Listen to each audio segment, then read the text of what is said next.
what I started out. So I'll get into a little bit about myself. I'm a second-year grad student here. I'm getting my Master's of Education in the College of Student Affairs and Leadership program. I don't think anybody else is in my program here, but so basically what I want to do is I want to work in higher ed. I joke with Grace all the time that I want her job, so that's a little backstory about me. I got my bachelor's degree at Central Michigan, 2017. Fire up for whoever said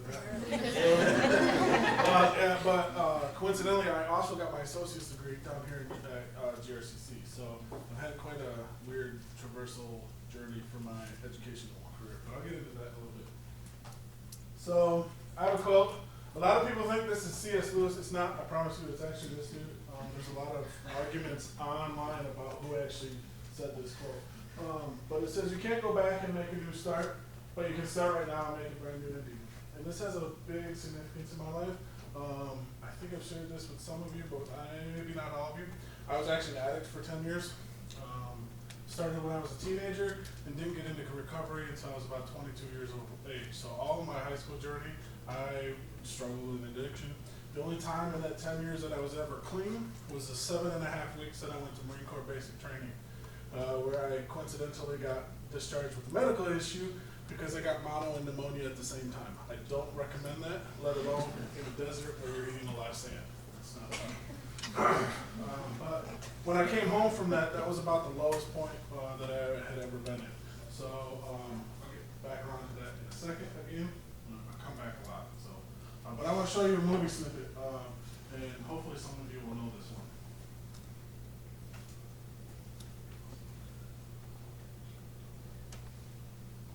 If it will cooperate.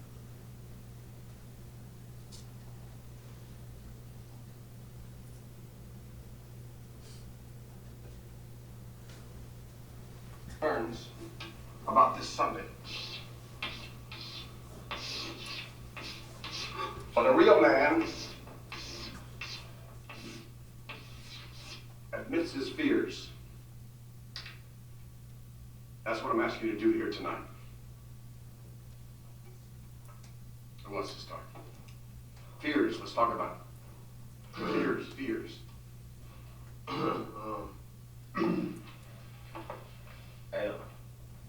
Hey, I'm scared of spiders, Coach. Well, that's not what I meant. Me too, Coach. I'm afraid of spiders too, Coach. Yeah. Goddamn spiders freak me too, fellas. Well, I didn't mean that, though. You know, what I'm talking about. Especially your bed, man.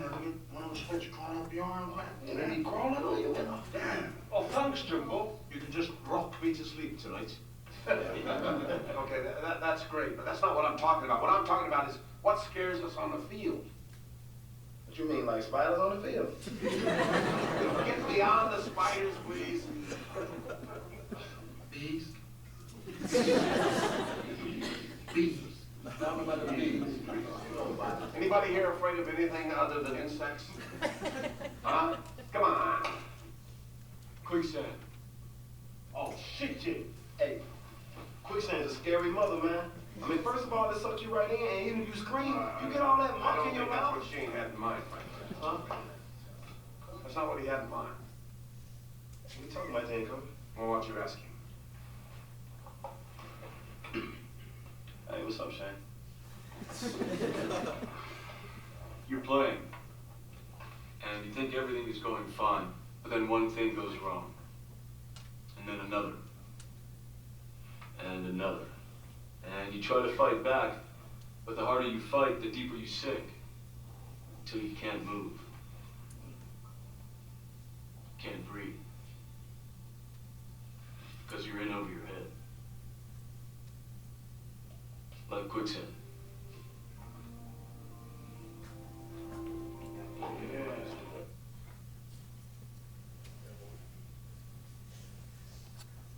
So, I share that because that's a lot of like what an addiction is like. It starts out small, you're like, oh, I can handle this. Mind you, I was 14 when I started my addiction. Years that end in 8 have not been my friend. So in 1988, I joke, my little brother was born. So I actually, apparently my parents tell me a story. I hid in the closet and said, no, I don't want him, put him back. So that was the first date. The second date was actually 1998, and my grandmother passed away very, very tragically. I actually shared this story with Gleaves, and so this is a very personal story for me. She was at my house, my trailer, camping with us, and my grandmother loved to come up with her grandkids and celebrate their birthdays, but she had rheumatoid arthritis really, really bad. So she actually lived in Kentucky, and all of her grandkids were up here in Michigan. So we were at our trailer, camping, not like I live in a trailer. I actually live in a house, and my parents were camping. So we were at the campground, and I overheard a conversation between my mother and her. I don't think they wanted me to hear it, but I did anyways because I was sneaky. And they were talking about, oh, let's go back to the house. My mom was trying to get my grandmother to go back to the house. And she said, no, Nate's birthday's in 2 days. After that, we'll go. She was really sick. Like, we don't know what was happening with her. Well, the very next day, she actually collapsed. And so she was in the hospital for a month and a half. And when she came out, she was kind of okay, lucid, but didn't really know what was going on. And 2 weeks later, she actually passed away. So when I was 12, that was what happened. And so to a 12-year-old me, I thought I had killed my grandmother. So in my story, that's kind of where my addiction started. And it became really apparent when I turned around 14 years of age. And I really started getting deep. And by the time I graduated from high school, I was pretty lost. Somehow, surprisingly, when I went to the Marine Corps, I was able to stay clean long enough to get into basic training. But then that kind of sent me downhill after I got discharged. Long story short, I am an older student, so I'm a non-traditional student. I actually graduated from high school in 2005. So if anybody knows about the economic status of our country, 2005 to 2008 was not a very fun time to be around, let alone being a brand new type of employee, student perspective into the world. When I got discharged, I had 3 months. So November, December, and January. What happens in November, December, and January? Anybody know? A lot of suicides. Well, no. For the holidays. Holiday-wise. November, December, and January. That was real weird. No, I wasn't thinking that.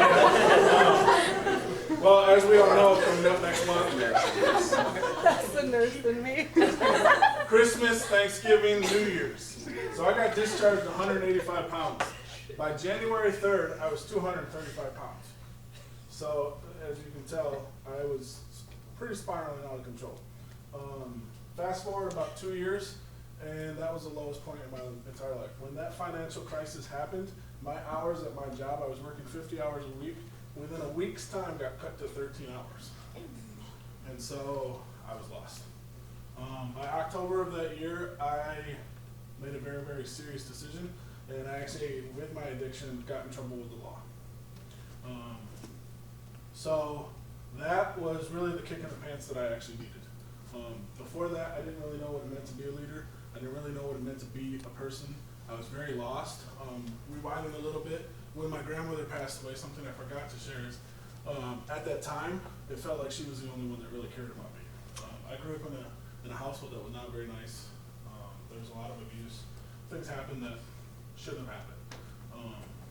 And so when I got in trouble, that time period that I was locked up and incarcerated actually got me to really think a lot about what I was doing.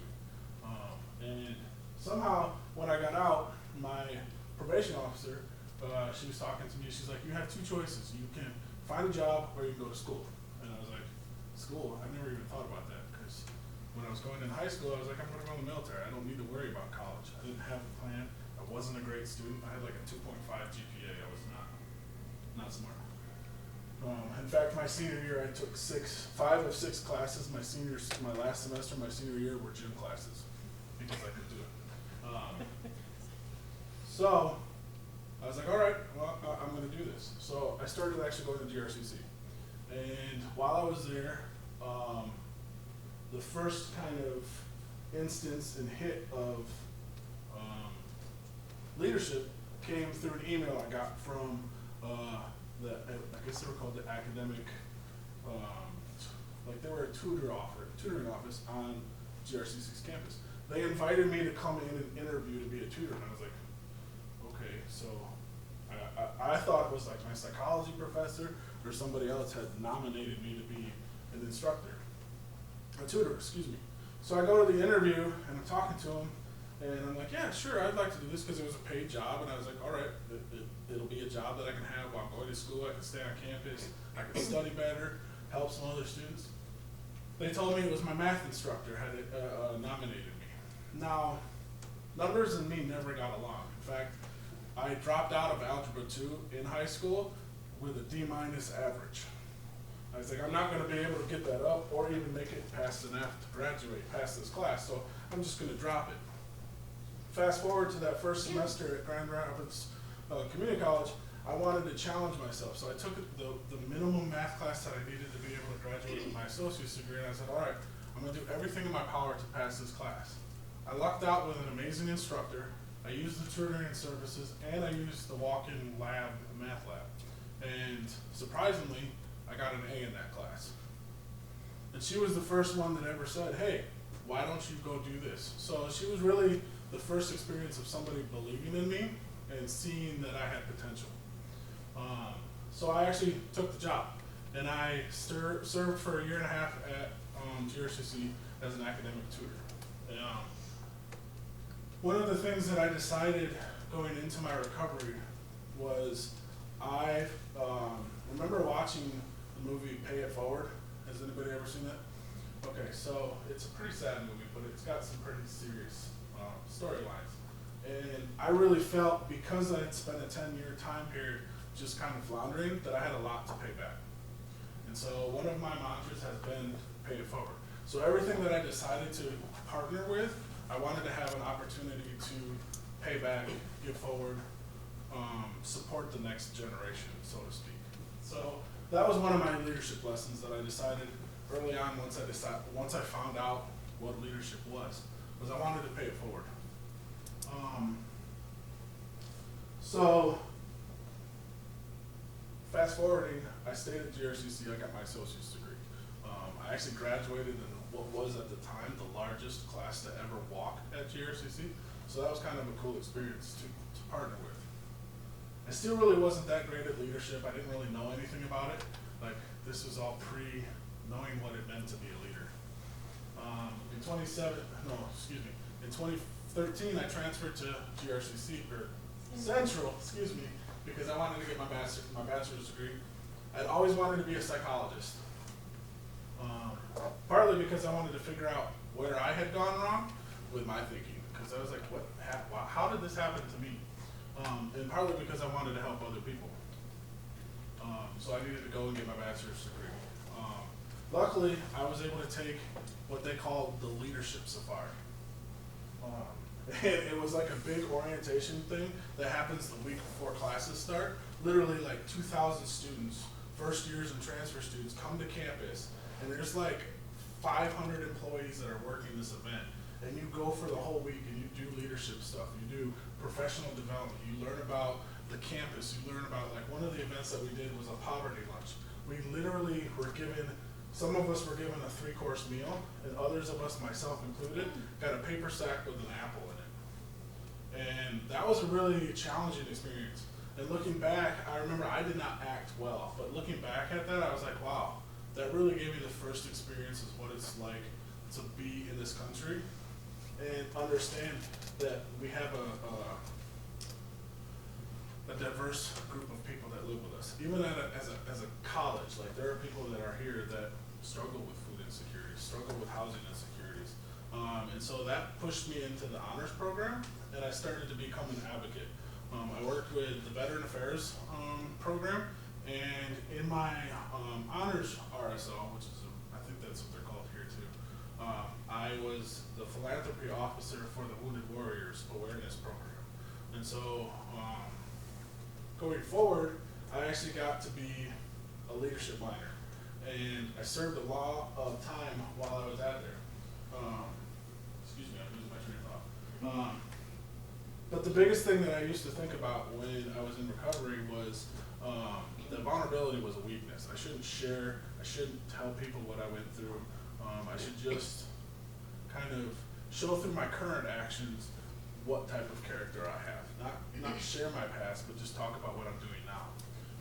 I had a sit-down conversation right before I transferred, but started my graduate application process with one of my mentors. And she kind of told me about, sharing your weaknesses, sharing your story is actually a very moving and powerful and impactful thing. And so on the next slide, I'll come back to this here in a second. Anybody heard of Brene Brown? Yeah. Okay, so I'm gonna use a bunch of her quotes. Whoa. Too quiet. Okay, so what the? No, that's not right.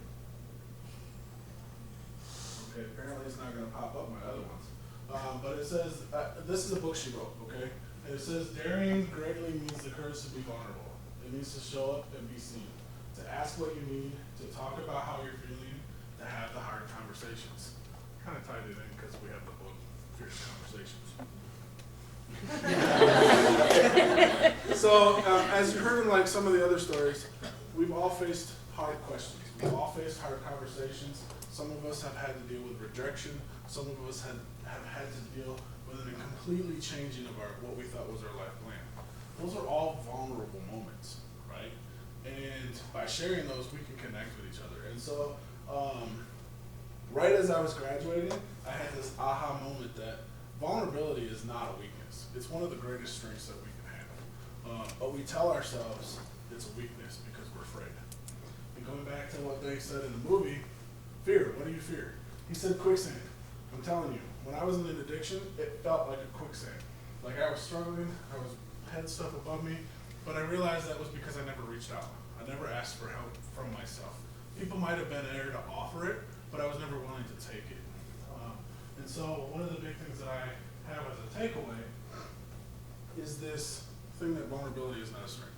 So we have two things, pay it forward, and vulnerability is a strength, not a weakness, okay? And so I'm gonna go back to this one. Has anybody ever heard of the Dash poem? Okay, so I took 3 lines from it, or 3 segments from it. It says, for the dash represents all the time that was spent alive on earth. For it matters not how much we own, the cars, the house, the cash. What matters is how we live and love and how we spend our dash. So think about this long and hard. Are there things you'd like to change? So when your eulogy is being read with your life's actions to rehash, would you be proud of the things they say about how you spent your dash? This is an excerpt, like I said, from the Dash by Linda Ellis. If you'd asked me this 6 years ago, I would have told you no. I'm not proud of the things that I have between my dash. I stand before you now saying that I am proud of what I've done. I'm not proud of everything that I've done, but the overall sum, the product, I am proud of. So I'm going to ask you to play along and be a little vulnerable with me. If this cooperates. So here's the rules, okay? I'm going to ask you all to close your eyes. Don't do it yet because you want to read the Once you've raised your hand, I want you to keep it raised until the end. Please note, you are not required to participate in this. However, I do ask that you keep your eyes closed until I ask everyone as a group to open. So do not feel like at any point you have to raise your hand. But if you want to, feel free to do so. So go ahead and close your eyes.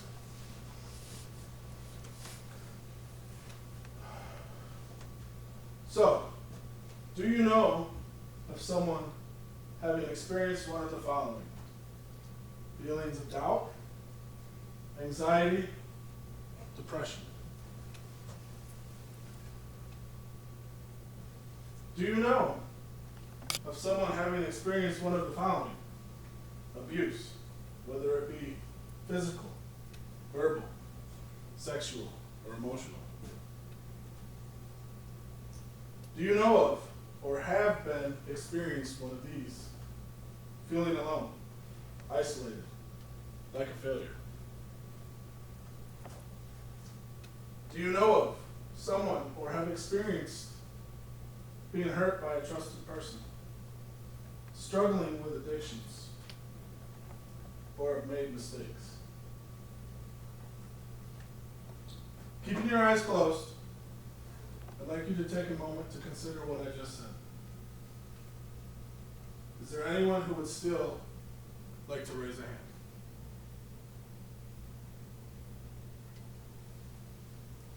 Keeping your hands raised, I'd like you to open your eyes and take a look around the room. Take a good look. I want to thank you for your moment of vulnerability. I just wanted to share this with you because we're not all alone. We all have experiences, whether it be we've made a mistake, we've been abused, we've had somebody hurt us. We're all together, okay? So here's my takeaways. It's not the mistakes that matter most. It's what you do with the pieces. Vulnerability is a strength, not a weakness. And pay it forward. So that's what I got.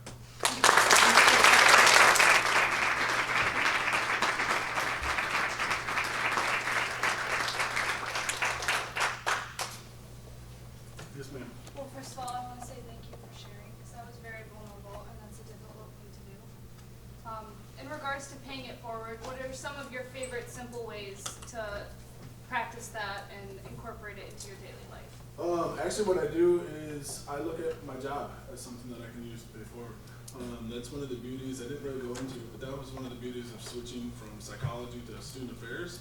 I have daily interactions with students on a regular basis, and every time that I talk to them, I try to give them the most attention that I can, and I'm big on making connections. So when they talk to me, I'm always thinking about, okay, they're talking about maybe this internship opportunity or this thing that they're really into, or they like this kind of policy or, you know, volunteering option. Well, maybe I can find a volunteering program for them or an internship option.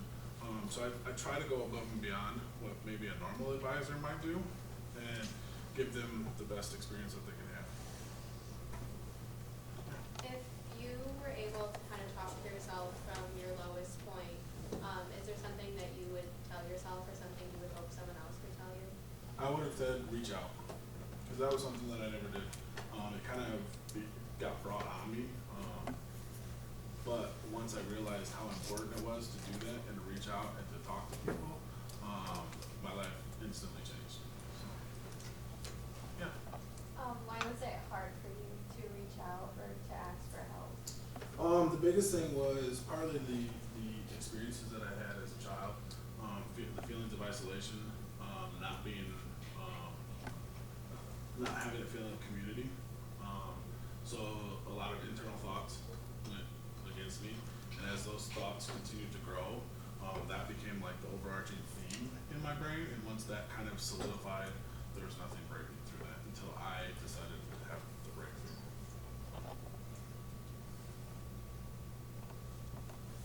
So now that you've discovered who you are and your potential, how has that changed how you see the potential in others when you meet them?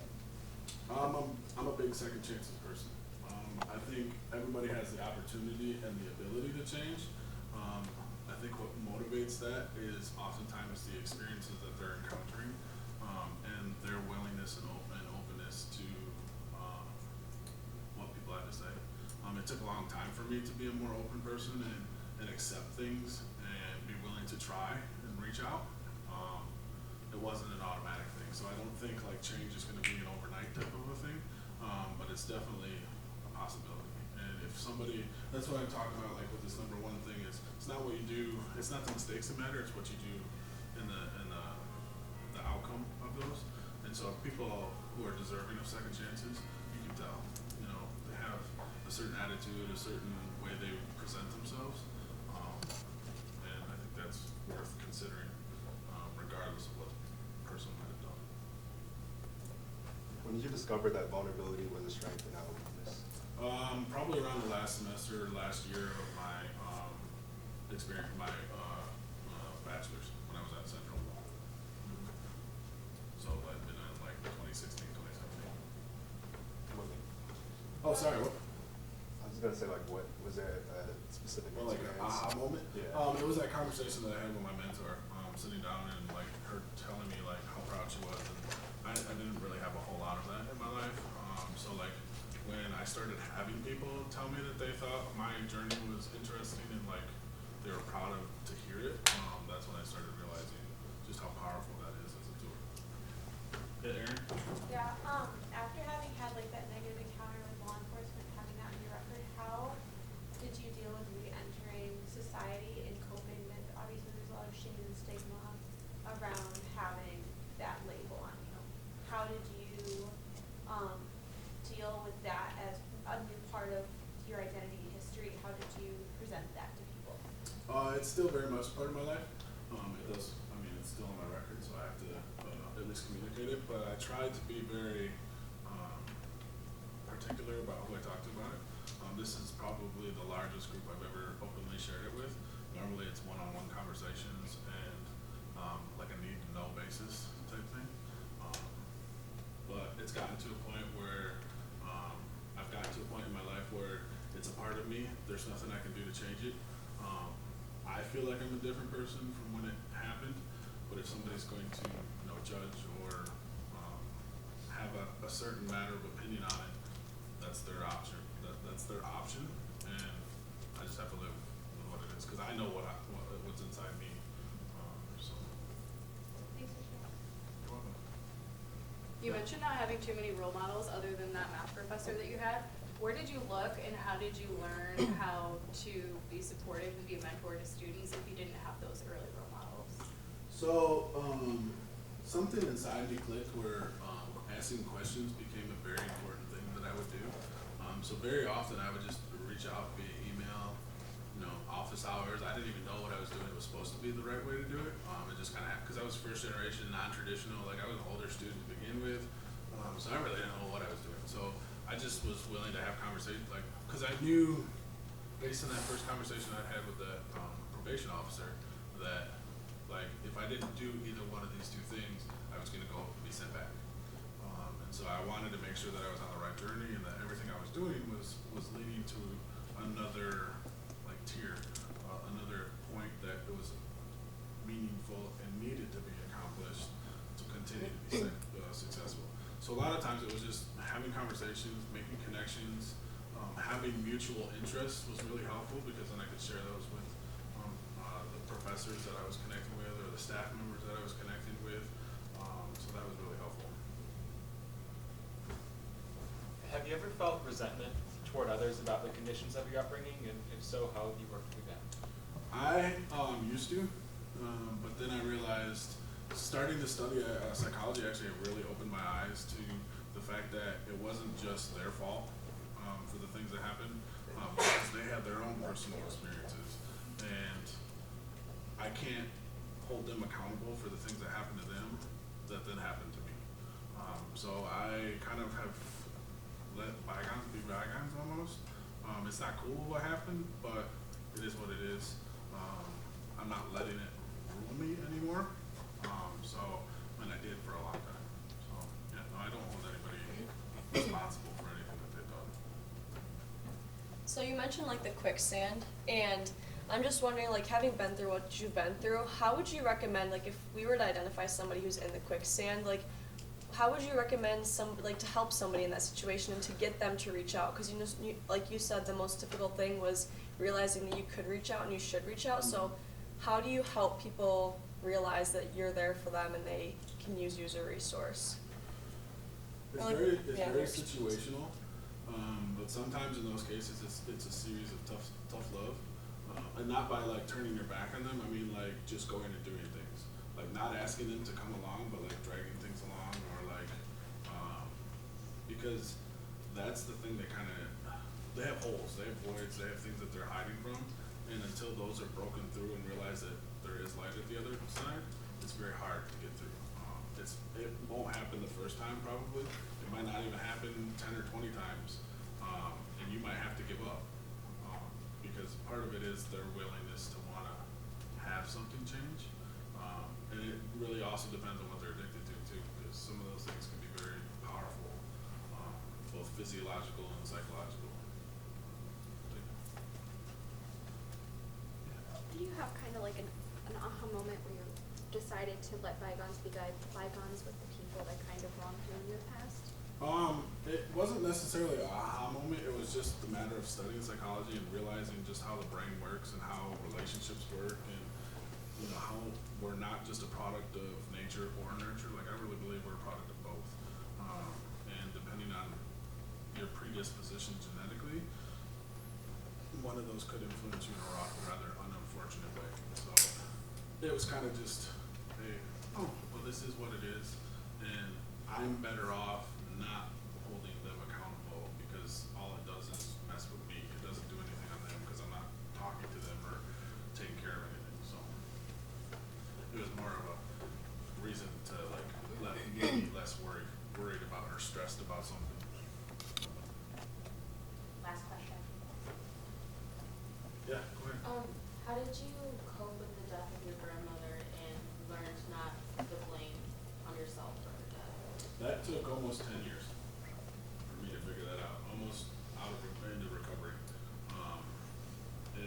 When I was 17, I kind of had the realization that it really wasn't me that had killed her, but the pain was still there and very much part of my addiction. And until I got into recovery, it really resonated with me very deeply, and was very much ingrained inside me. So I don't know that it ever went away, but it's definitely not like the thing that drives my life anymore. Like, I don't feel like I was totally responsible for it. I don't feel that at all anymore. But I do miss her, of course. But yeah. All right. Put it together for Nate. More excellent leader labs, and we have Lora Herweyer to share her story. All right, so hi everybody. So Nate talking about he's like the old student, so I'm older plus 4 years. So I'm a little bit old. I'm gonna talk a little bit back, so I'm 36. People always try to do math while I'm talking, so I'll just give you that up front. But I don't wanna go back too far, but I'll give you a little bit of the basis of my background. So my father and mother are both from Iowa. My dad's African American, my mom is German white, so typical blonde hair, blue eyes. I have 2 full sisters. So one is 17 months older, one is 2 years younger. I told mom, stop at the second one, we would have been good. So a lot of my leadership and the things I've been through and where I am at now come from the abuse by my father to my mother. I can remember the first time, maybe 2 or 3. I just remember my mom had several broken fingers at one point. She had broken eardrums. I don't remember witnessing the actual event, but I remember being small enough to hide underneath the bed, their bed upstairs, and I could hear it through the floor. So this stuff, you don't think it'll carry with you, but in a lot of ways, I think it affected different relationship decisions I made, just different things throughout my life that now I get to undo and reteach to my kids. So there was a period of time, I don't know exactly when, somewhere 4 or 5 years old, and I just remember my mom was not around. Back then you don't have a real sense of time. So it was just, I just remembered she wasn't around for a while, but we were always close to my father, and so it just went on, and I remember then being in 1st grade, and at that point, you write your first and your last name on your papers. And I remember my teacher coming to me and she would say, I need you to rewrite your last name, and I didn't understand why. So I'd write Williams and just keep writing it. And then she'd ask me, she's like, are you sure that's your last name? And I'm just like, yeah, it's my last name. My mom and dad weren't married, but they were common law married. My dad's last name was Willis, my mom was Williams. When my dad had us, he tried to switch our last name to Willis. And so then it started to kind of click that my mom hasn't been around. I'm now being questioned about my last name. And the story that I've had my whole life from my mom is that my dad kidnapped us and that he tried to enroll us under his last name, and that's how this was caught. So I just remember being called to the office at that point, and there were police officers sitting there, and I'm thinking, this cannot be great. So we were loaded in the back of the police car. I just remember not going back to that school, and we pulled up in front of my dad's house. And then all of a sudden, there's my mom, and it's like this great reunion, and once again, no concept of how much time has gone by. So just remember that, because I'm gonna come back to it. So time goes on. My parents obviously at this point are done. They're separated, divorced, but they still have to go through kind of the divorce phase because of the common law. So we moved to the other side of Iowa where our neighbors, like Lilia, so we had the cornfields, and that was about it. And there are more cows in Iowa than people. That's true. So we had individual bus stops. Everything was very individualized. Our neighbors were like a mile and a half down the road. That's how we grew up. We lived with my mom full time, all three of us girls. And then I finished the 4th grade, and my mom was like, oh, by the way, we're moving to Oklahoma. So at that point, I hadn't seen my dad in a couple years because of whatever the unknown situation was. He just had every other weekend visitation, and we had moved from Des Moines, where I was born, to over by Cedar Rapids, so about 2 hours east in the state. And then we knew we were moving, so I didn't see my dad again at that point. My mom and us girls moved to Oklahoma in '92, so I started 5th grade there. And some of the things that came about there in my life were, I lived right outside of Oklahoma City when Oklahoma City bombing happened. We were actually supposed to go up there to the zoo for a field trip, and it's right by the federal building, so that got scrubbed. And then we moved, my mom married while we were there, and we married into the Army. So we ended up moving from off base to on base at Fort Sill, and so it was about 200,000 people back at that point. Went through most of, like, the rest of elementary, all of what they call theirs junior high, so 9th, 10th, 7th, 8th, and 9th, and then 10th, 11th, and 12th was high school. And then we were getting ready to break for Christmas, my junior year of high school, so my mom goes, by the way, we're moving to Orlando in 13 days. So, big, big culture shock there. Number one, I was upset. This was going into the second part of my junior year of high school. All my friends were in Oklahoma, and now we're moving. So, we end up taking off from there. We get to Orlando. So now I've gone from 200,000 people to over 2 million people. I had just gotten my driver's license for the first time. I had never seen so many one-way streets in my entire being. I just remember we wanted to go check out Disney for the first time. So I got in my mom's car, and my mom was the passenger. She's terrified. So I get on the highway and realize I am going the wrong way up the on-ramp. Like, it's actually an exit ramp going down. And so this is just the nature of small town to big city. And I had to get used to it very quickly because it was now December, we got there on New Year's Eve, so December 31st, downtown is an uproar of celebration, and I've got about 5 days to get adjusted to start a high school. I went from, I think my graduating class in Oklahoma in '01 would have been 240. My high school in Orlando was over 4,000 students, and it was only 10th, 11th, and 12th graders. So it was a big, big adjustment for me. Language barriers were catastrophic. I talked like I was proper in the Midwest, and then everything there was Spanish of every dialect you can think of. So it was Dominican, Cuban, Puerto Rican, it just everything but what I had heard. I didn't even know anything but country music really existed until I moved there. So that was a big challenge for me, just trying to take care of my younger sister and help her with high school. My older sister had graduated right before we moved in Oklahoma, so she stayed there. And so I've got my stepdad and my mom does not know anything about this place. We didn't go visit this place before we went. Her and my stepdad went and got a house and then came back and said, by the way, 13 days and we're out of here. So that was the beginning of what to me was normal was no longer normal, and change became very normal for me.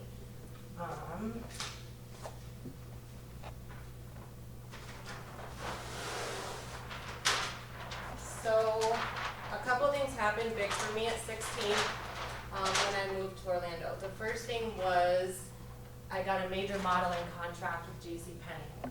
There were like 400 students. They came into our high school and they had like this team tryout for a print magazine. And I knew nothing about this. Like I said, like jeans and sweatshirts were how we grew up. But I wanted to try it. And so I actually came down to the last 40 select and was selected. And so for my whole rest of my junior year, my senior year of high school, I did print magazine for JCPenney down there. So it was a big opportunity that I wouldn't have had going anywhere else, but it was so scary because I didn't have a support system really. My mom and dad worked all the time. I was playing second mom to my younger sister. My older sister lived in a different state, and so I had to really figure out the dynamics of trying to be a student in high school, a second mother, balanced friends. Everybody lives all over the city. It's an hour-and-a-half drive in traffic to the next zip code in the same town. So it was just a lot of change for me, but I really learned then how you have to be pretty independent sometimes early on, even before you're ready. I met my high school sweetheart at 16, and then at 18, so I guess in between there a little bit would have been at 18, 9/11 happened, and I worked at Disney. So I worked at downtown Disney, which is, I was served at Planet Hollywood, and Disney was on the hit list. So I didn't know anything about terrorist attacks, but I walked in to serve that morning, and the marshals were there, and we were like megaphone screaming out of the building.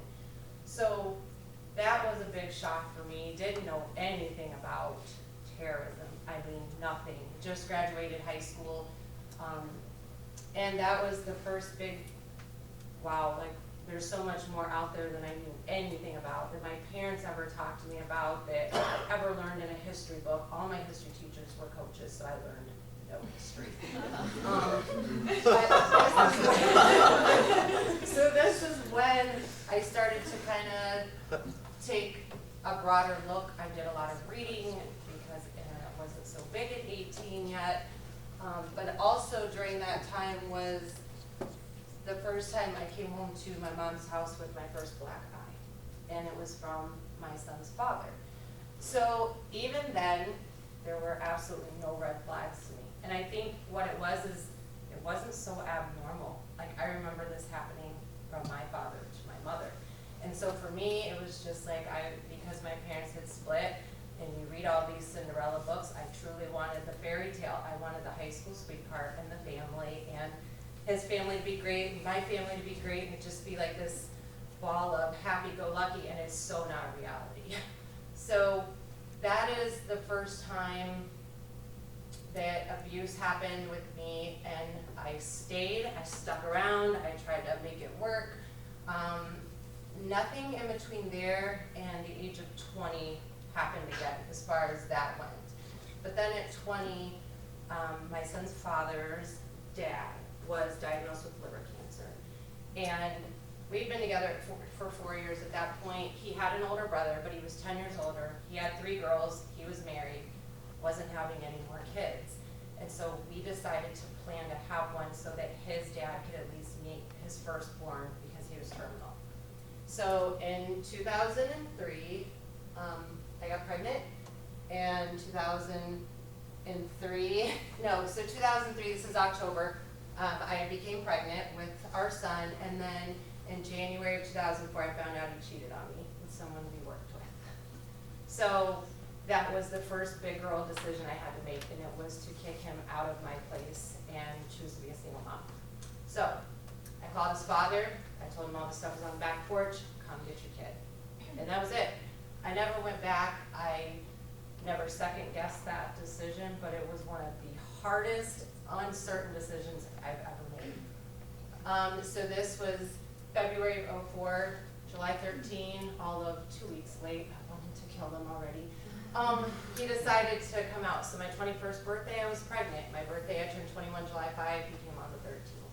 So while everybody's typically out drinking and doing that stuff, I was praying he would be born at some point.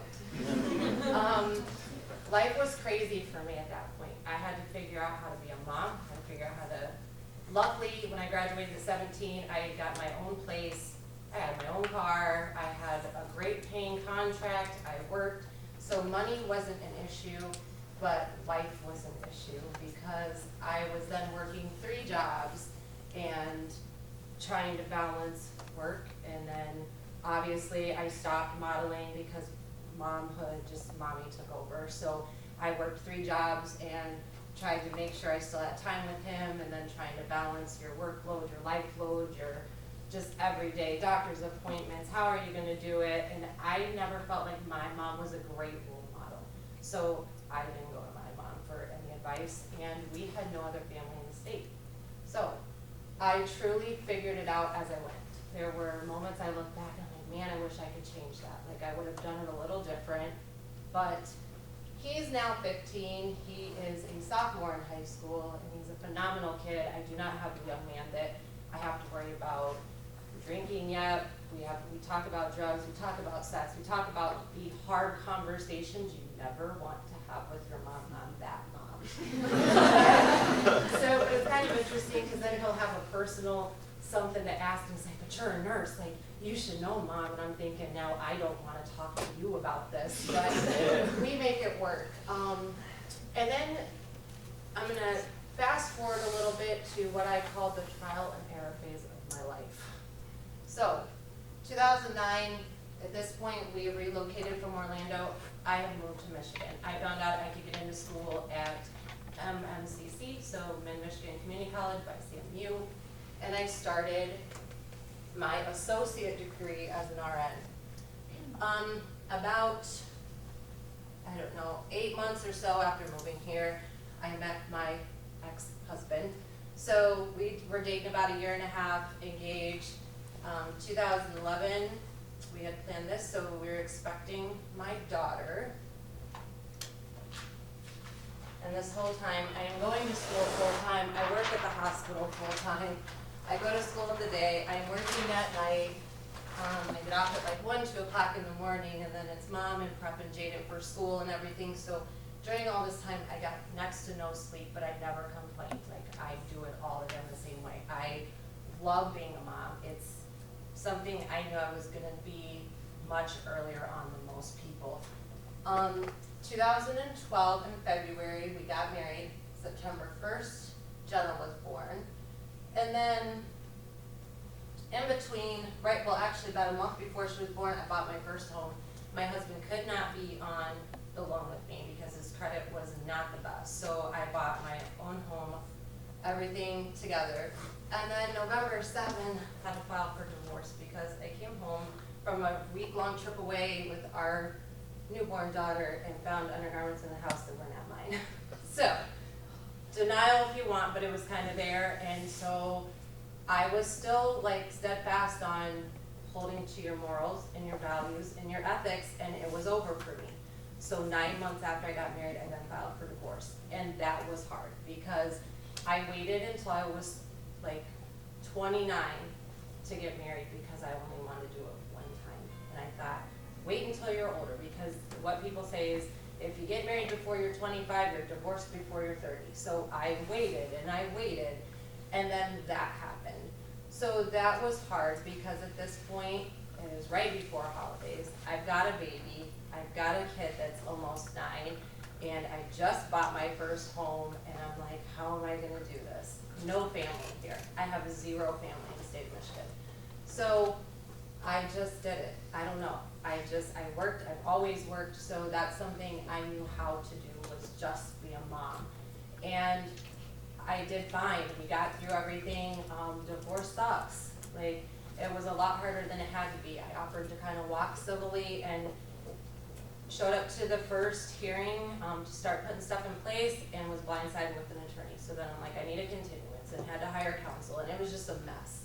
But I got through all of that, and then I just was like single and focused on my kids for 2 years. I took that time for me because I had to start realizing there was a pattern of these men in my relationships. I've only been in like 4 my entire life, but I realized that the mom in me was a little heavy. Like, I always was trying to fix somebody or fix something because I was good at that. I was good at putting a Band-Aid on things for my kids. So like, I tended to be drawn to people who didn't have good family relationships, and that should have been my first flag. And I do truly believe if someone doesn't have a good relationship with their parents usually, and there's not a really good solid reason behind it, then you have to start rethinking why and not just believe everything that you're told.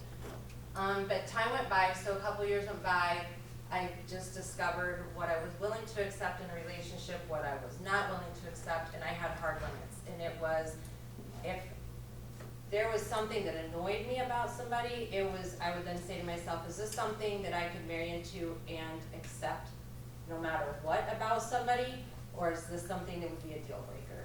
And once I figured that out, I met my husband in my current husband in 2014. We got married in 17. And this goes back, at this point, he knew that nursing has been my vocation since I was 6. Christmas, when I was 6 years old, the first Christmas I remember my mom and dad not being together, and we had moved to the other side of Iowa. I got this little blue doctor's kit, and you open it up, and it was like the cotton ball and the paper Band-Aid and all, just like these corny little kits. But I knew then that I wanted to be in medicine, and it never changed. All these years, 30 years later, I graduate in 41 days, and I never once lost track of my vocation. Like, I have known my whole life I was meant to fix people and help people, but I just didn't have the right direction in my relationships. I was using what I'm able to do now, and I was just using it in the wrong way. And so now, I fast forward a little bit to 2016, I decided to, because in between when I was going to MMCC, I just wanted to be a mom. So I just was at home. I just stayed home for a couple of years. And when I transferred over here in 2016, I got right into Grand Valley and declared nursing as my major because I had already done 2 years toward my associate RN degree, just never did the clinical portion there. And all I heard from the time I walked into Grand Valley about this nursing program was it's one of the most competitive programs. You're not going to get in the first go. You need all these Laker points. You need all this technical stuff when you start applying. And honestly, I came in with no Laker points, but I did have a 4-point going for me. And I didn't really care what people had said about the program. I just knew that I was going to get in because I had no other backup. I had no other plan. I didn't have any other answers. And I'm now in a different part of the state. I still don't have family here. And all I heard when I came in was there were over 200 applications for my clinical semester to apply. From the 200, they break it down and start 120 of you. Well, all 200 are plugged into this database. And according to your GPA and your Laker points, whoever falls in the top 120, you get the interview. There's nothing else to it. It's an academic battle. I fell in the top 120, got the interview, and from there they cut 40 more. So there's 80 finals, 80 that go in. And I just remember meeting with Mike Stoll in between doing the interview and the final cut, and Mike's like, so Laura, what's your backup? What are you talking about? I was like, I don't know, I don't have a backup plan. He's like, okay, I'm not saying you need one. He's like, I'm just asking if you have one. And I'm like, no, because in my mind, I'm already later on, like older than a lot of the students, and I didn't have a backup plan because I was like 100% sure this is where I was going and what I was doing. And he just kind of laughed, and I didn't know at that point, Mike already knew who got in. He was 3 days ahead of the rollout for us. And so the rollout came up, and the first person I called was Mike Stahl. And I was like, you already knew, but I didn't know that. And I think he was just trying to see where my mindset was, but I was destined to get into this because there was just not, I've never felt like anything else fit what I wanted to do.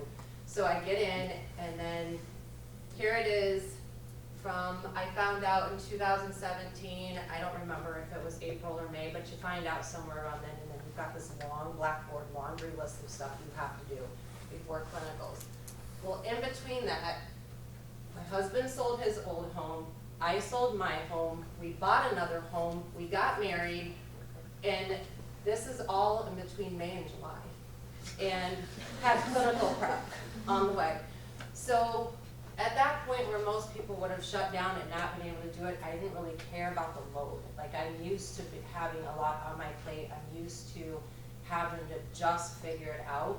So this is another one of those times where I just started to prioritize, and I thought school's a priority because if you get into clinicals, this is it, like clinicals, and then it's graduation time. So I knew that that had to be a focus. Luckily, my house never even made it to the market. I had a cash offer on it for $50,000 more than I bought it for. I didn't even have it for 19 months. So I was like, this is glorious, more money.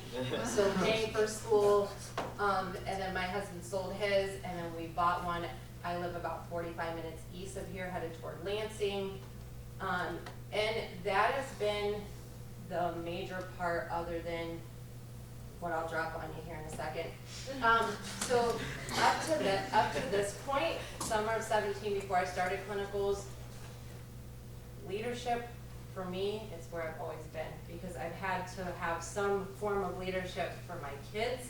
I've had to have it for my younger sister when our mom made really rotten decisions when we were growing up. And so I don't remember really ever being a follower.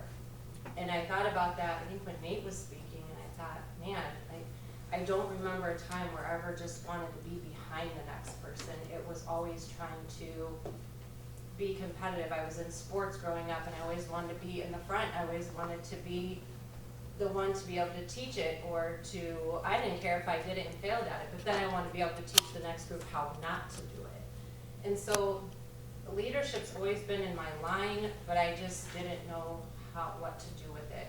So now I go back, so we're in 19, so we've got these crucial conversations that happen.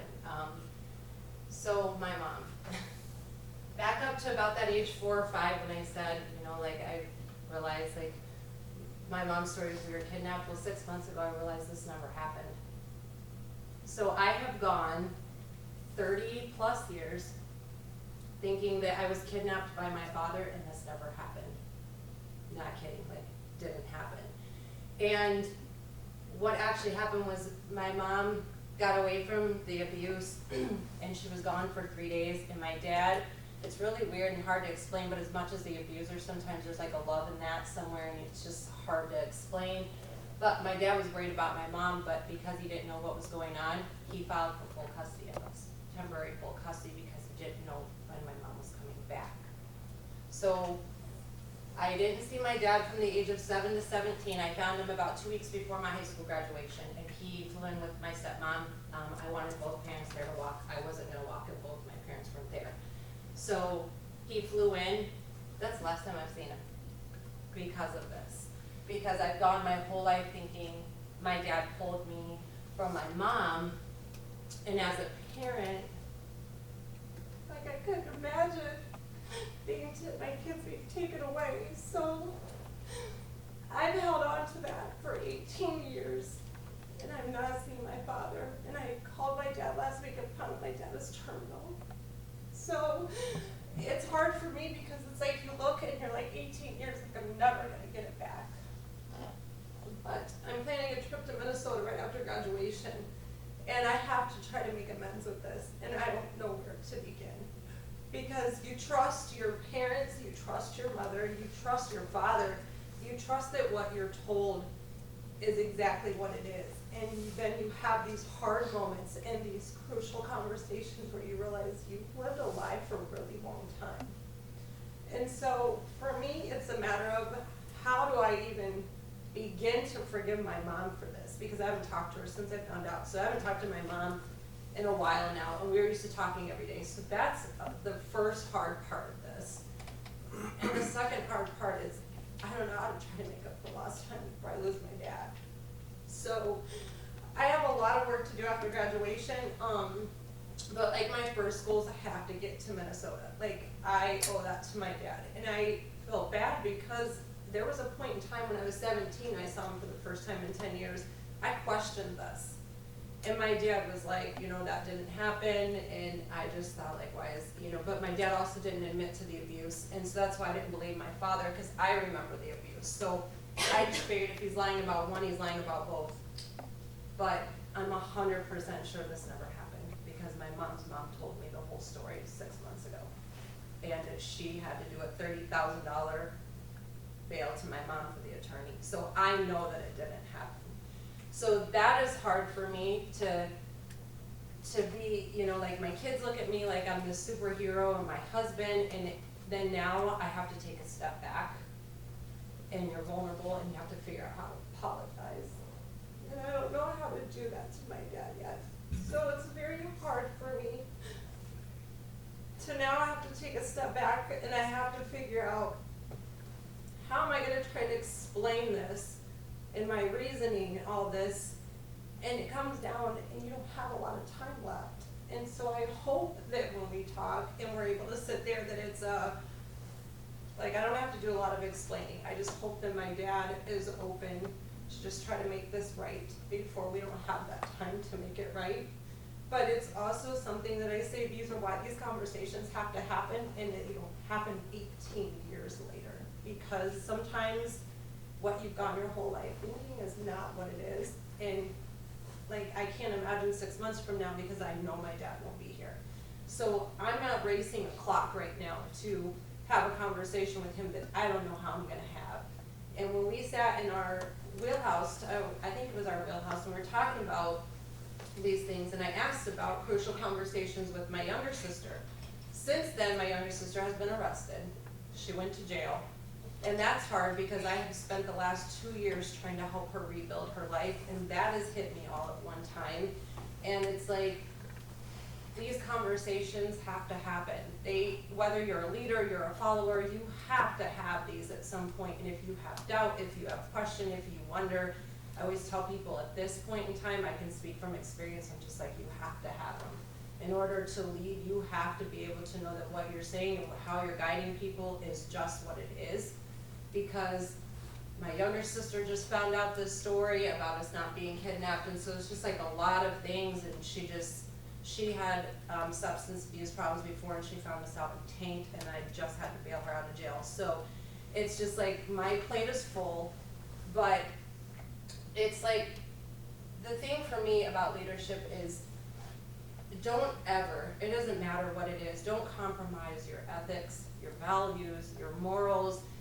I mean, just always do what you feel is right. Always do what you feel is best, whether it's in school, it's in your family, it's in your friendships. If it doesn't feel right, it probably isn't right.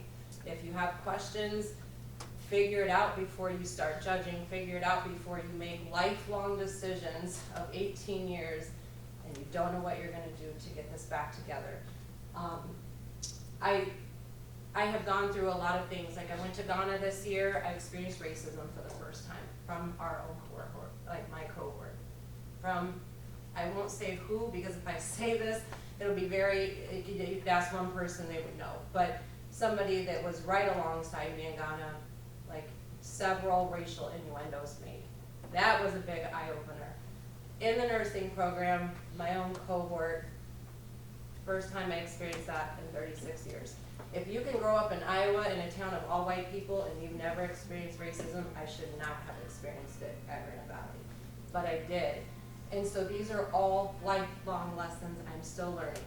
And it was the first time I had to call somebody out on their crap just right on the floor. Like I just called her out on it like 2 o'clock in the morning. We had a conversation. But we had to have that conversation or the rest of this trip might not have gone very well. And I heard racial remarks about African Americans even there.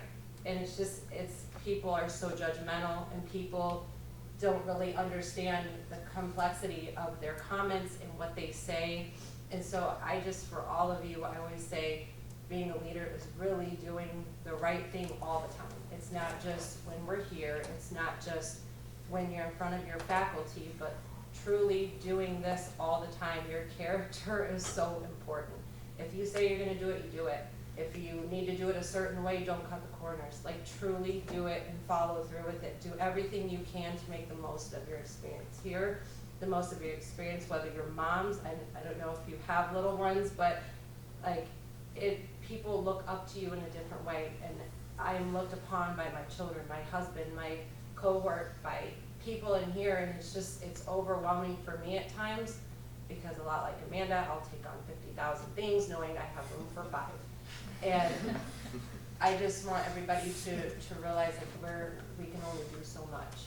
And so at the end of the day, if there's nothing you take, it's like have those conversations about things you're unsure of or things you need clarification on. Do not assume what you are told is always the truth. A quote that I really live by, it's by Ben Franklin. So it says, "Tell me and I forget, teach me and I remember, and evolve me and I learn." That's just how I am best. I don't believe much of what I hear, all half of what I see. And so I just always say, if I'm involved in it, I learn it best. So if there's anything I can do to help anybody, like on their way out, graduation, anything, like I always tell everybody I'm available. So that's what I've got.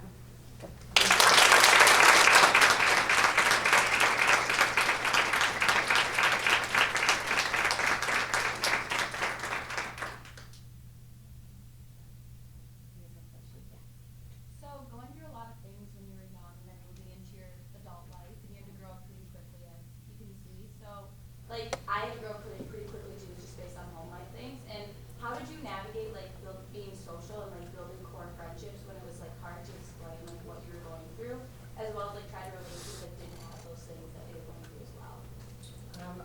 I never was a person who felt like I really needed to explain myself. And the reason I felt like that is because I don't ask anybody else to really explain themselves to me. And if you don't willingly tell me, I don't always feel it's my place to ask. Sometimes it's appropriate, but a lot of times people want you to know to ask. But what I did for me is, once I knew we were planning a pregnancy at the age of 20, I was no longer interested in the bar hopping and the club going and the drinking, and it was that was my decision, is either give up the social life for now and start a family, or try to have a balance. And to me, I couldn't balance that. So I never felt like it was an option. I knew by choosing one, I was giving up the other. And my friends stayed my friends. I mean, I still talk to friends all the way back from elementary school to this day.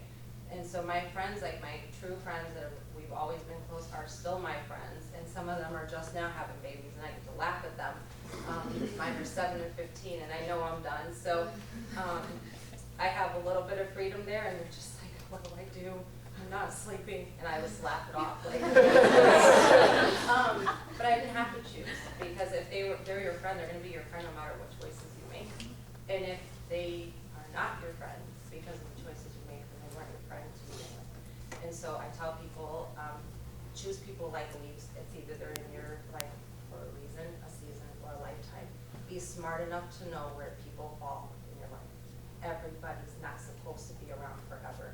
So if they judge you for what you do, they're not really your friends anyway. So. We don't need to cut off questions, but I want to make sure that we have enough time for Riley. So Laura, if you are comfortable just hanging out afterwards, if people have more questions to ask. Yeah. Thanks. Thank you so much. Some worksheets and stuff, so just make sure you have that. We'll get to that later. But thanks so much for being patient and staying with us and everything. I know it's been a long day, but I really struggled with how to start this discussion today, because that's really what I want it to be, a discussion. And I know it's a little bit one way, but whether you know the story I'm going to tell today or not, I can guarantee that by the end of this, we can all nod in agreement that the last 9 months of my life have sucked. Actually, more than sucked. The last 9 months of my life were life-draining more than figuratively. But I want to preface everything today with the hope that you'll learn something. Before I break the suspense of those unfamiliar with the last 9 months of my life, I'd like to flip the calendar back 365 days. Had we talked in the fall of 2018, I would have been eager to list a few new exciting pages in my college experience. I'd built a strong sense of self moving into my 3rd year at Grand Valley. I would tell you that I was fiercely independent, but still in love with my high school sweetheart.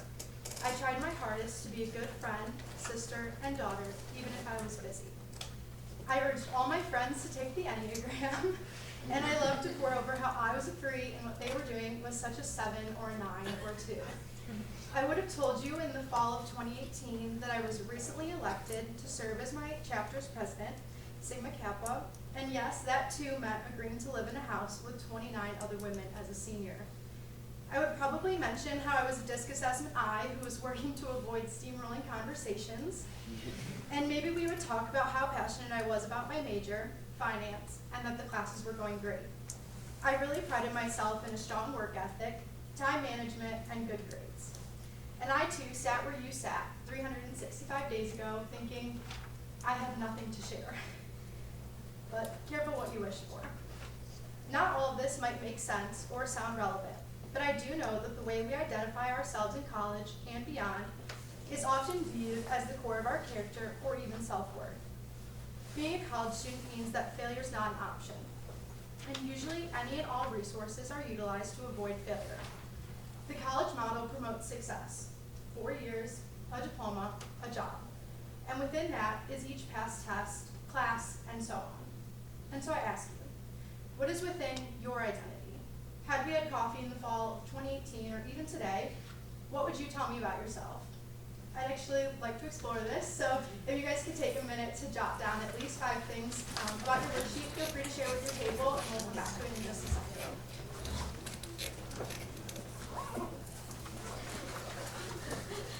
It can be simple. You don't have to think about it too hard. I know mine's detailed, but it doesn't have to be.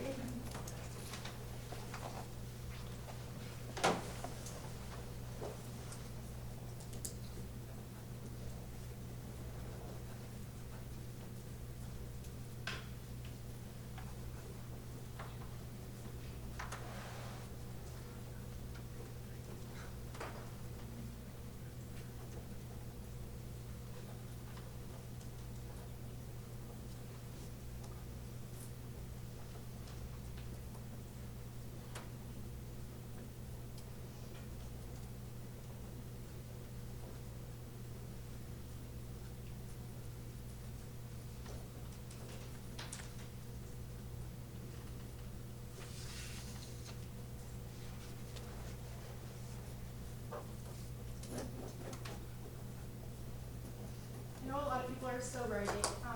Is there anyone who would be willing to share their identity with the room? It's simple, I promise it's not anything scary.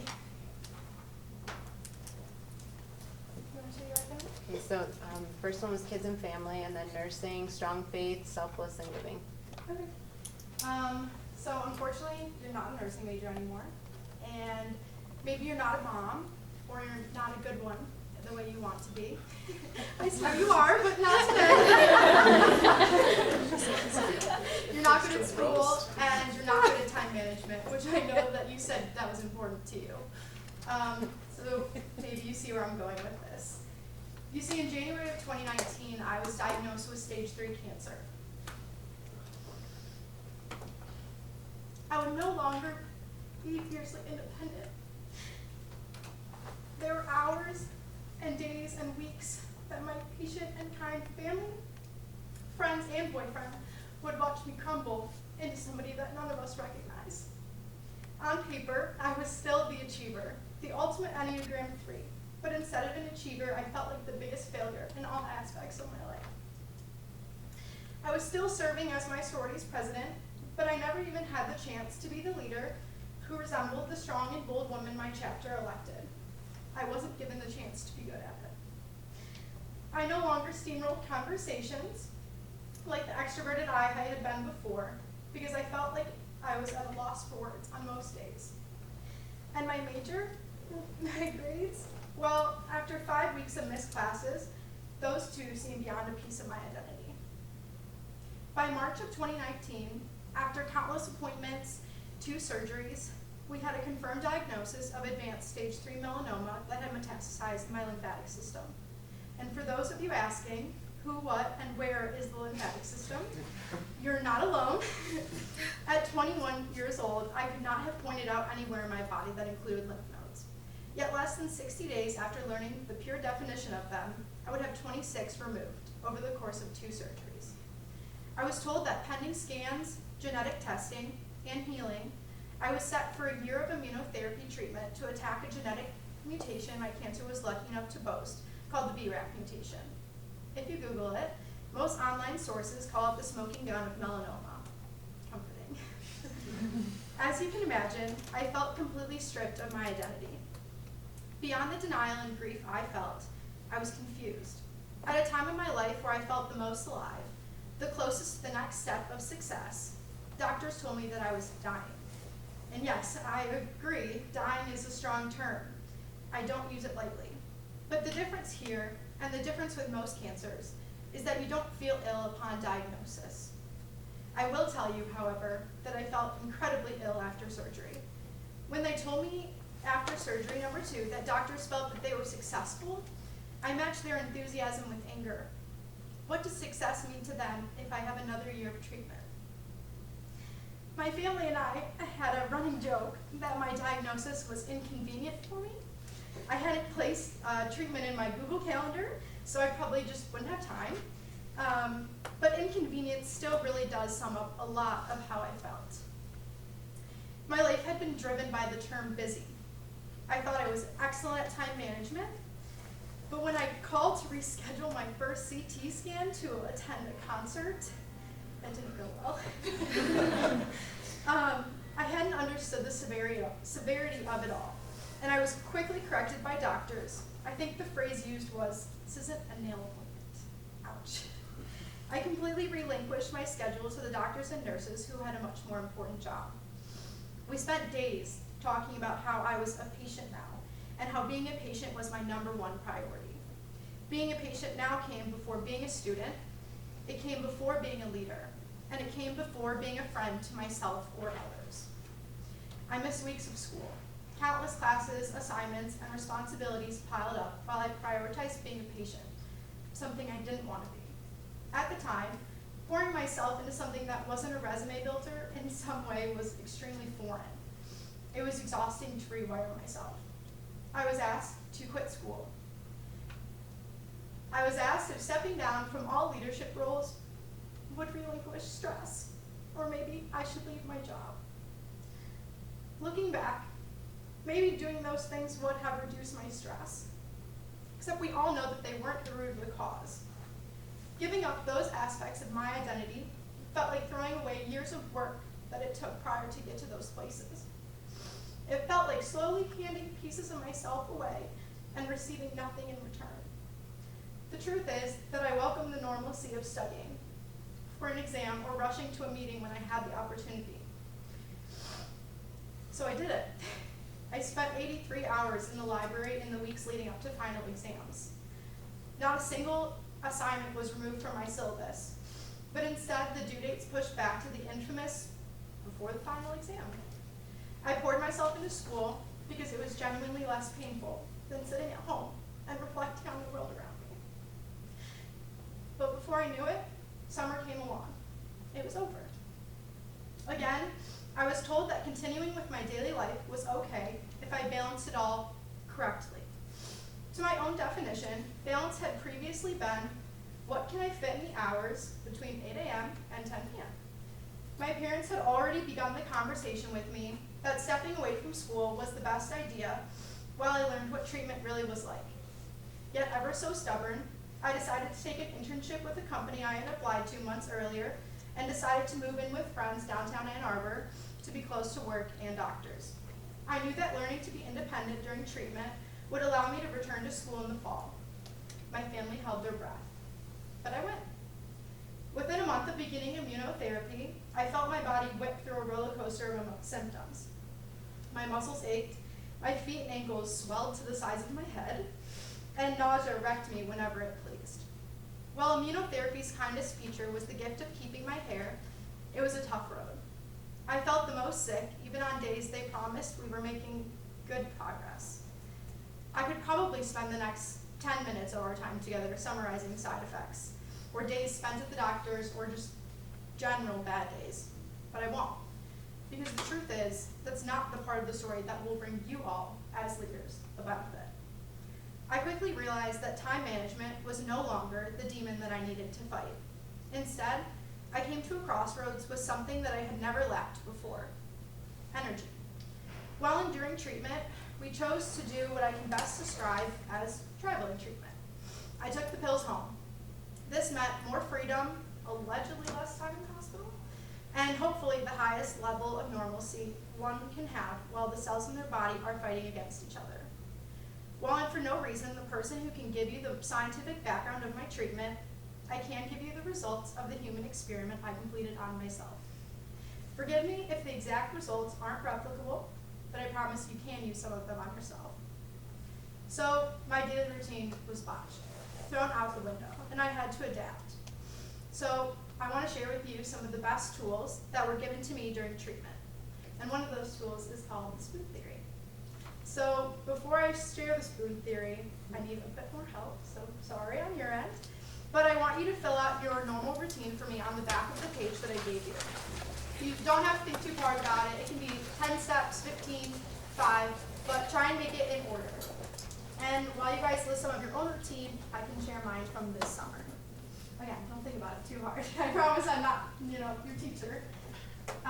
So in the summer, I would wake up. I would take my medicine. Then the timer for me to eat next would go off because the medication required exact meal times. I would rush to work, arriving approximately 5 minutes late after catching my breath in the lobby to avoid my coworkers thinking I was out of breath after a 2-minute flight of stairs. I was. Finally, my alarm would eat to buzz, and I would close my eyes and pretend the fruit that I brought was bacon or donuts, something my mom wasn't currently letting me eat. I would drink an extra coffee or two and hope that the caffeine was somehow more powerful than the lull that seemed to fill my brain. Maybe our team would do a meeting. We would write down goals or objectives. And at the end of the day, I would make the 2-block trek back to my car and think, I swear it wasn't this far this morning. I would get home and my hands would ache from typing. Usually I would just stare at the kitchen from my place on the couch and beg it to cook dinner itself. Maybe I would settle for eating out, but the idea of driving anywhere seemed harsh. Then my timer goes off for dinner. The decision is made. Cereal. A call from my mom explaining the benefits of going vegan most likely followed. Next up is medicine, with a side of nausea, of course, and then collapse into bed the way a marathon runner does at the end of their race, proud of the achievements of the day, while somehow criticizing how small some really were. So spoon theory, which is what we're going to do next, helps to bridge the gap between the sick and the healthy. And yes, I did just list a routine that rooted many of my days during treatment. But if I stated those steps alone, with no other explanation to offer, most of you would probably still ask, what is it really like to be sick? You've heard of cancer. You may have been exposed to somebody battling cancer throughout your lifetime, but you've not lived it. And it is my sincerest hope that you never have to. So spoon theory comes down to, how do I answer the question, what is it like being sick? How do I answer a question that I was never able to answer for myself? A question that I struggled with on my own terms because I didn't look sick. My hair was intact, my cheeks still rosy pink, but I was fighting a battle that without a conversation was invisible. So how do I go about explaining every detail of every day being affected and give the precise emotions a sick person goes through with clarity to others? But if I don't try and explain, how could I expect others to understand? Understanding time management probably comes easy to those in this room. That's probably why you're here. So if you would list time management as one of your skills, will you raise your hand? Yeah, so quite a few people. So I realized the time I gave you to spell out your routine was minimal. And while my routine is very different than yours, is there anyone willing to volunteer? You have to be kind of brave. You have to come stand up here behind me, but just in case, maybe. Okay, Hunter, you want to come up here? Sure. Don't fight.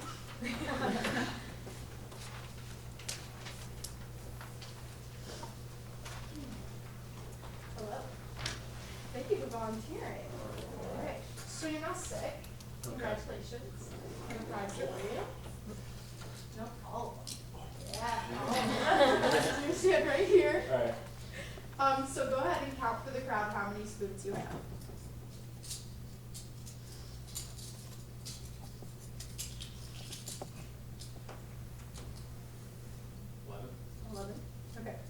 So, in order to explain the difference between being sick and being healthy, it's really more about making choices or consciously thinking about the things that the rest of the world doesn't have to think about.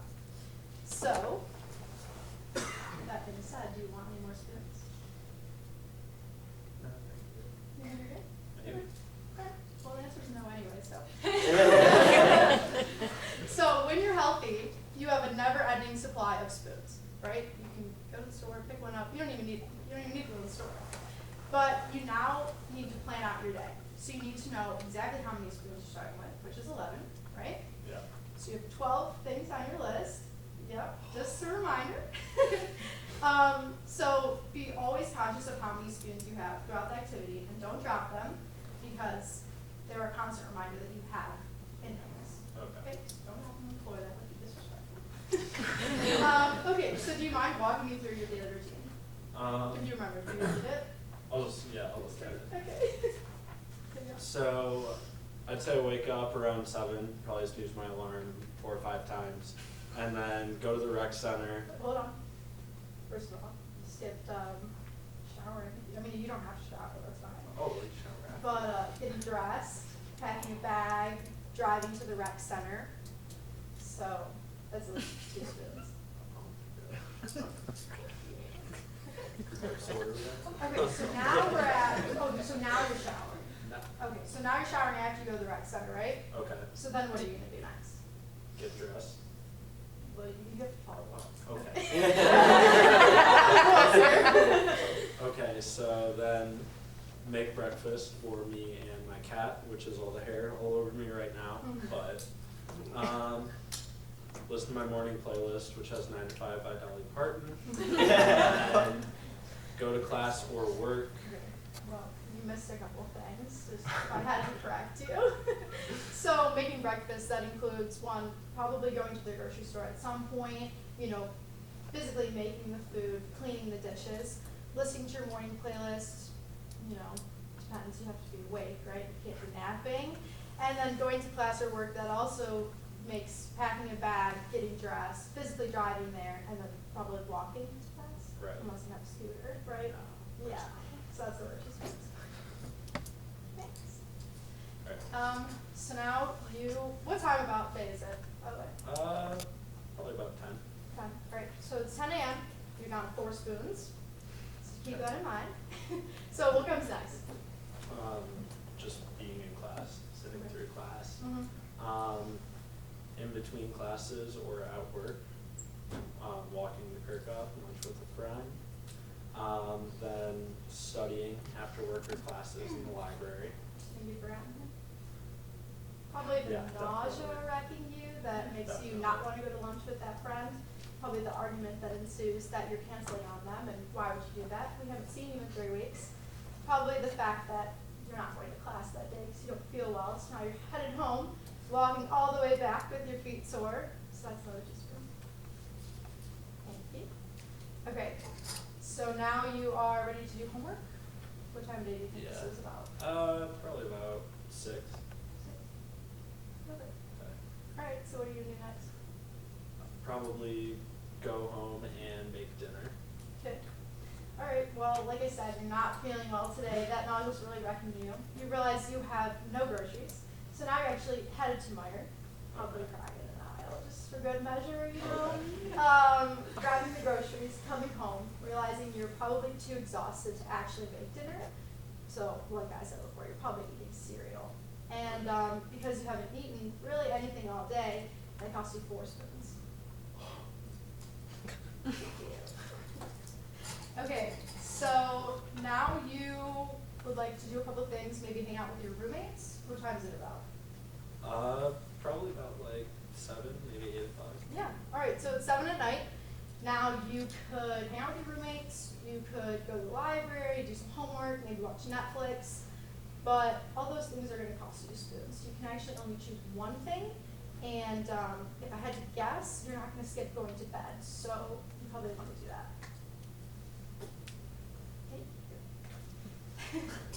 So, how do you feel? It's 7 p.m., you're in bed. Sunday, right? Oh, not at all. Okay, so hang on just a second. But most people people start every day with an unlimited amount of possibilities. They have the energy to do anything that they desire, especially young people. So for the most part, they don't need to worry about the effects of their actions. But for my explanation, the reason that I use spoons to convey this point is I wanted to take something away from Hunter, and also spoons are free, or off. But it has to give somebody the feeling of losing. Sick people experience a loss in the life that they once knew. So if I was in control of taking the spoons away from Hunter, then you know what it feels like when somebody or someone else has, in this case, or my case, cancer, being in control. So some days are worse than others. Some days you get more spoons or not, but it's never unlimited. It's always a set number. But you can never make it go away. You can't forget about it, and you always have to have the spoons in your hand. And so the simple way of thinking about it is the one spoon I have handy. The one spoon I did not give you is the spoon you have to live with in reserve. You always need to be prepared. The little extra energy saved will get you a long way. So here's your consolation prize. Thank you for volunteering.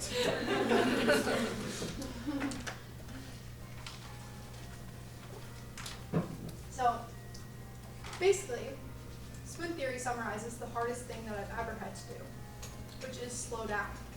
And I still fight this every day. I see it as a blessing. I have to think about everything I do. You have to know how many spoons you're using so that you're not wasting it. And I don't have room for wasted time, now or before. So just feel special that I chose to spend my spoons on you.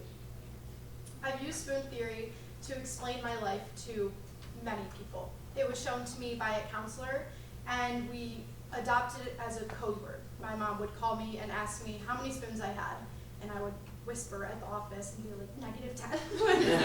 You know, and it would get us through the days. And it was a good way to refer to things that were being taken from me and the energy that I didn't have anymore. And as leaders, we always say that we're putting our all into everything. If we have passion, we're giving a piece of ourselves to make sure that what we're passionate about is successful. So I ask you, as current and future leaders, how are you using your spoons? Even healthy and full of energy, every spoon counts. I'll ask you to participate in one more part of my human experiment I completed on myself over the last 9 months.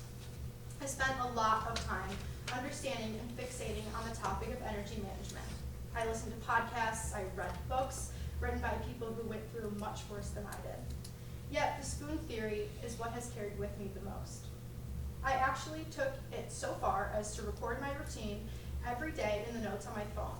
And when another podcast suggested that leaders should record the items that are draining for them and remove these activities from their life, I tried to do that. But I wasn't a leader of anything at the time except my own body. But you can still use this concept healthy. So if you look down at your daily routine, on the far right side, I want you to place a number between -2 and 2 next to that activity. -2 and -1 for activities that drain you, 0 for things that you don't really seem notice take any toll, and 1 or 2 for activities that rejuvenate your energy. Maybe it's going to the gym or whatever it is. And if you're missing something on your routine, you can always add it now too.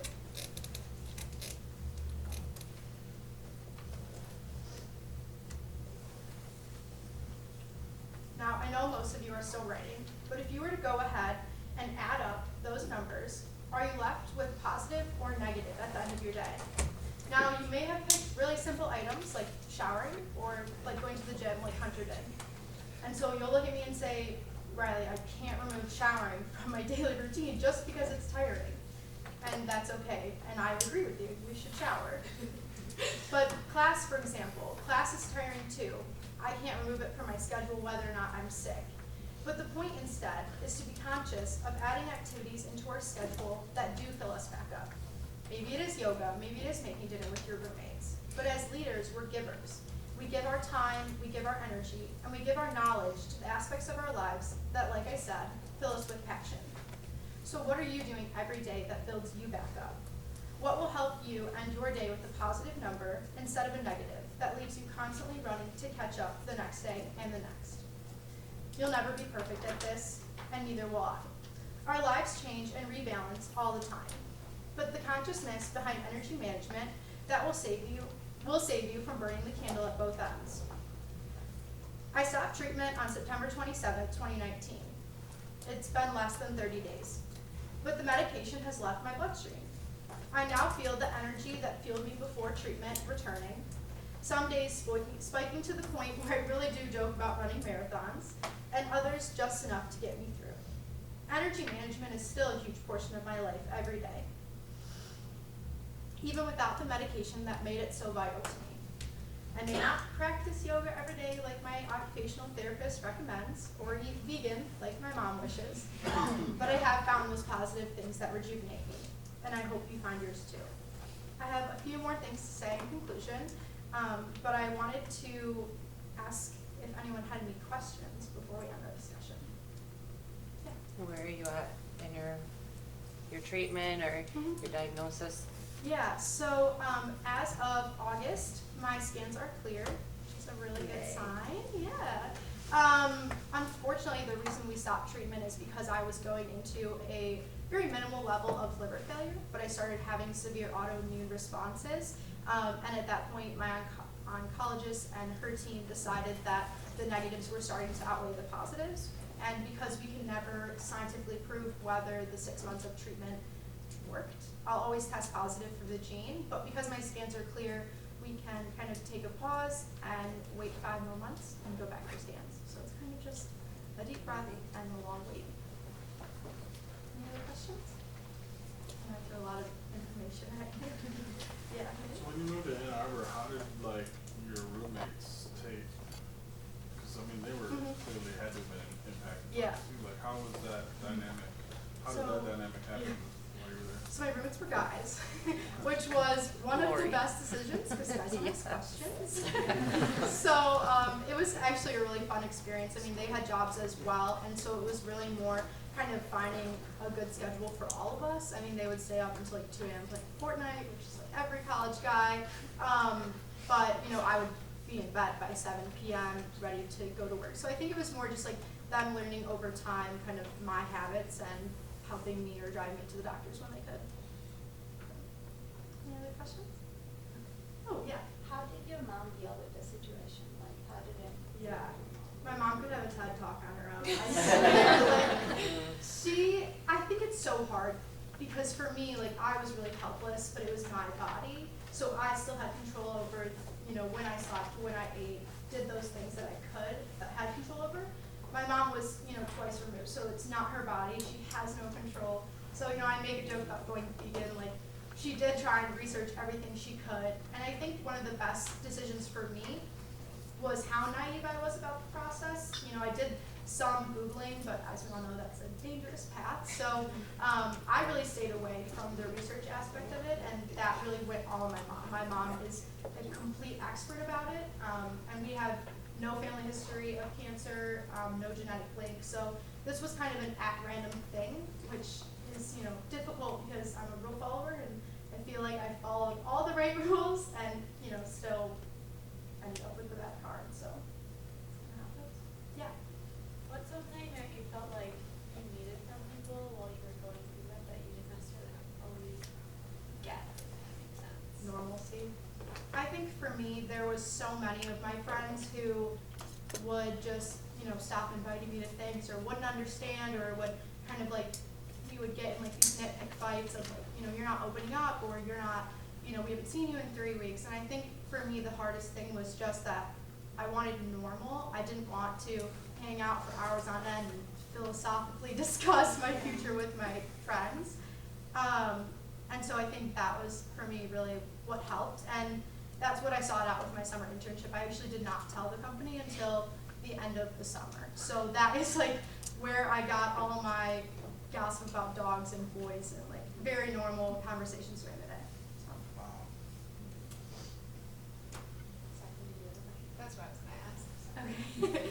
Yeah. So, like I said, I have a couple more things to say, but I really appreciate everybody's patience and just like a thank you to the Cook Leadership Academy for supporting me and telling my leadership story, even though it's still unfolding. I sometimes still feel like I'm in the eye of the storm, so it was hard to condense everything in a way that I felt would benefit the group. But I will always admit to everyone that I talk to that I've learned a lot over the course of my diagnosis.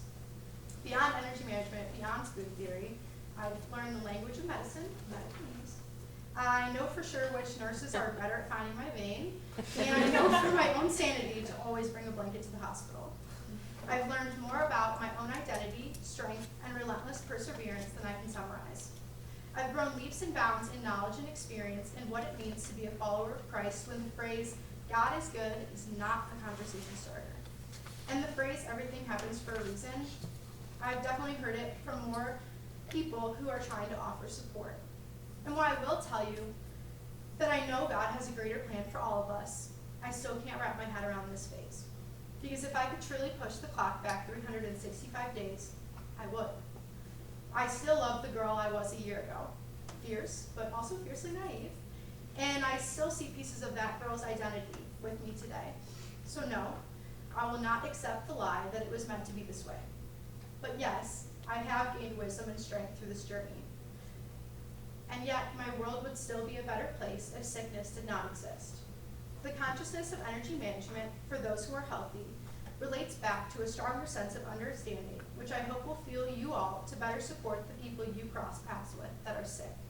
So really, the wall between the sick and the healthy is a concept of being in between things, being two identities at once. I can still be healthy but sick by medical definition, or I can be sick but healthy by my own definition. And so a piece of my identity will always be left behind, but not left in the dust to be forgotten, but molded and shaped into something stronger over time. So I'll tell you that yes, I can be a balance of strength and femininity, and deep but lighthearted, confident yet humble, a walking contradiction.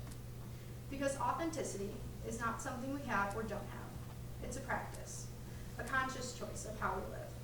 Authenticity is a collection of choices we have to make every day. It's about the choice to show up and be real, the choice to be honest, and the choice to let our true selves be seen. Said no better than Brene Brown. So be conscious about your choices as a leader, and go ahead and look back at your first list. This may be your identity today, but are you willing to change? And what is the driving force of your identity? Not going to make you share, I know that's personal, but go ahead, think about it. And what keeps you and your spoons going every day? For me, it was energy. Thank you.